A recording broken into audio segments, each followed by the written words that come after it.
Artificial Unintelligence in the Peak of the Disinformation Age. I'm Ray Myers. Welcome to Craft versus Cruft.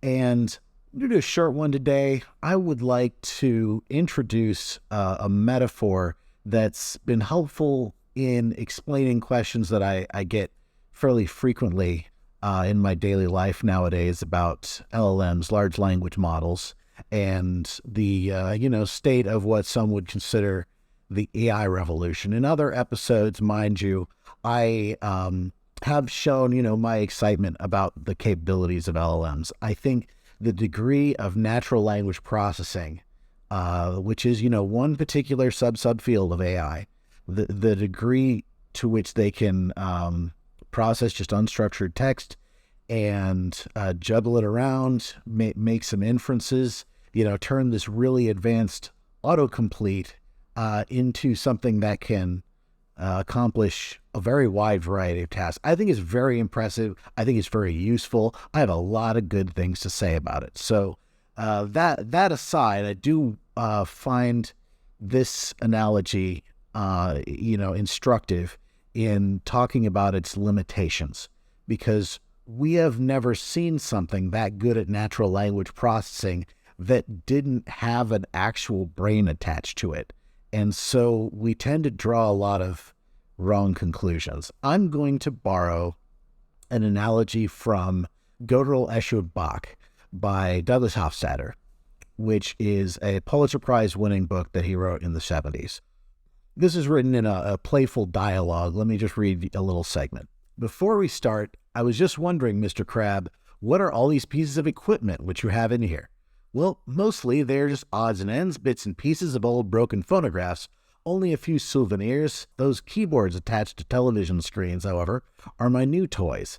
I have 15 of them around here. They are a new kind of computer, a very small, flexible type of computer, quite in advance over previous types available. Few others seem to be quite as enthusiastic about them as I am, but I have faith they will catch on in time. Do they have a special name? Yes, they are called Smart Stupids, since they are so flexible and have the potential to be either smart or stupid, depending on how skillfully they are instructed. They go on to suggest that if they had someone who are very good at instructing, programming the smart, stupid computer, right, they might be even able to get it to play a good game of chess, which computers at the time were not particularly good at doing. Or even that they would be able to carry on a conversation, which they are pretty close to being able to do right now. Now, Douglas Hofstadter's term smart stupid meant it was going to be smart or stupid depending on how well you instruct it. I'm going to borrow it, but I'm going to change it slightly. LLMs are the new smart stupids. They are smart in some ways and stupid in other ways. And in order to get your mind around how you can best use them, you need to really deeply embrace that. And it's true of us too, right? We're smart at doing some things and kind of stupid at doing other things. It takes a lot of training for us to be any good at crunching numbers, which computers take to pretty easily. And then there are other things that we're quite good at that computers are not. But mostly we as a society have wrapped our mind around what computers can and cannot do. And LLMs are strong and weak at a kind of completely different set of things. So this is why I say, hey, you need to remember these are smart stupids. You cannot assume that just because they're smart at one thing that they're going to be smart at some other thing. You need to develop a new intuition. A fellow Jan LeCun, who's a Turing Award winner and the chief AI scientist at Meta, said recently that this is a common fallacy. A human who is X is also Y, so an AI that is X must also be Y. That's not true, right? And I think he's captured very well what I was trying to express when I had already written the outline for this episode. So is this just obvious to everyone? Is this something I don't even need to be spending time pointing out? Well, as I say, some of the questions I get have led me to develop this analogy. You also have people saying things like this, right? Someone posted a couple weeks ago, AI is going to enable the creation of laws 1,000 times as complex as we have today, and this is mostly a good thing. And he goes on to, develop this very elaborate scenario in which these AI systems are operating as like lawmakers and lawyers and interviewing millions of citizens in order to, quote, deeply understand all of their needs. We roll that up and we can make this perfect societal system because there's just sort of infinite lawyer attention available. Now, I don't even want to say who posted this because I find it so ridiculous that I feel like I'm just beating up on the poor guy, but it's not insignificant that he said this because he's on the board of directors at OpenAI. And, I happen to enjoy his other work. He runs a website called Quora.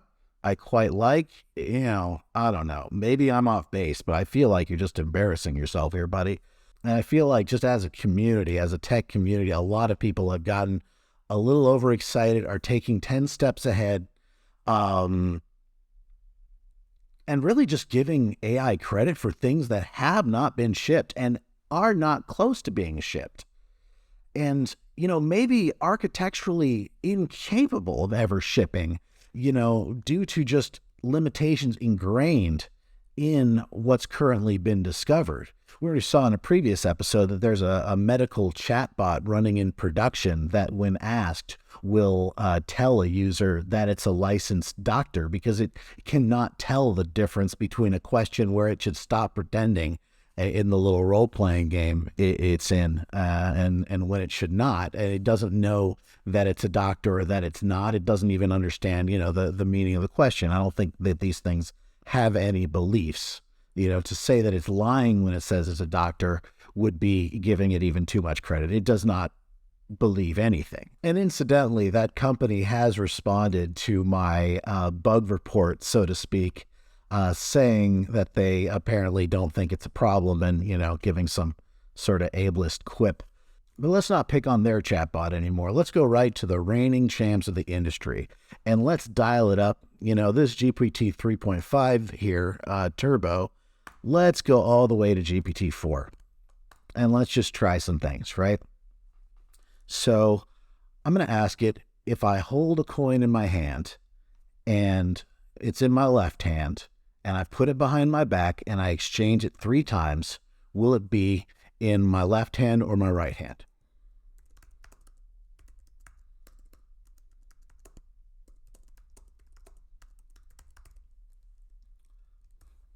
And the kind of trick here is I'm going to say, just answer, don't explain yourself. All right, so it believes the left hand. If I exchange it 3 times, then it'll be back in my left hand. All right, why?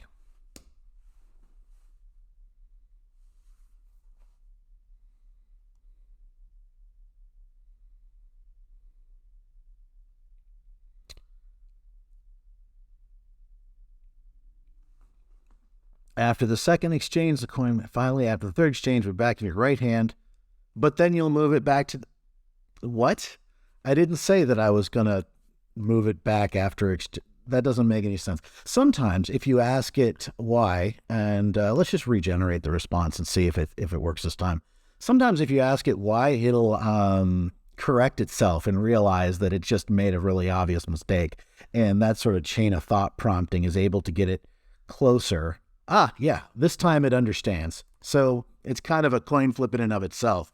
Whether or not even GPT-4 with many billions of parameters is able to answer this simple question, even when explaining its thoughts step by step of which hand the coin is going to be in. Now, this is sort of basic about having the concept of a world model, right? And people always say, oh yeah, you can prompt, you can say step by step, you can give it all these hints and then maybe it'll do something, world model like, and you can answer some pretty elaborate questions that it'll pattern match into, giving world model-y answers. But like what you're doing when you do that is you're just like closing your eyes and hoping that somewhere in probability space, something resembling a data structure appears. It is not actually reliably manipulating a world model here. And again, this is GPT-4. This is the one that got me so excited about this, right? But there are just basic things that it's pretty stupid at. And that's okay. It's an LLM. It's good at LLM stuff, and that's, just what we need to learn. Let's try something else. We'll be a little tricky. Who was on the moon landings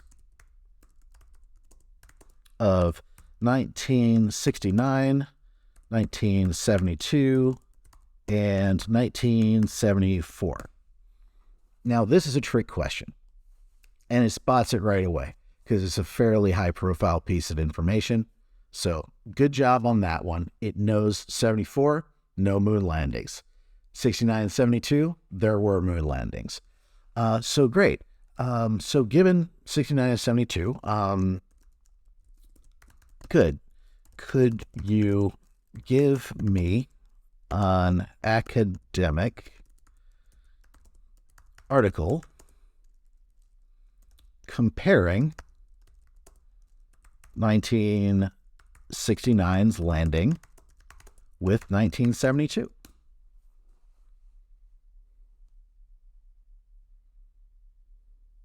One such article that compares the 1969 and the 72 moon landings is Apollo Lunar Landings, a comparative analysis of Apollo 11 and Apollo 17 missions. All right, great.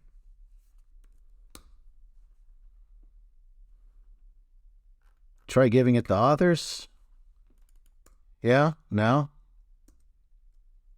Yeah, okay, that article doesn't exist. So it didn't take much for it to start making stuff up. Now, this is not a doctor. This is not a lawyer. This is not a software engineer. This is a chatbot. This is a very, very good and useful chatbot. So we need to understand that these are smart stupids. They're not a super intelligence. Now, on my new website, mender.ai, I have the Mechanized Mending Manifesto, which talks about these strengths and weaknesses as I've been able to think about them so far in a little more serious light. But for today, these are smart stupids. And in order to build successful systems, we're going to have to be cognizant of their strengths and weaknesses so we can use them all to our best benefit. I hope you enjoy. Let me know how you're, getting the hang of explaining these things and what you'd like to hear about next. And remember what Lao Tzu said in the Tao Te Ching, with patience, the most tangled cord may be undone. Thank you.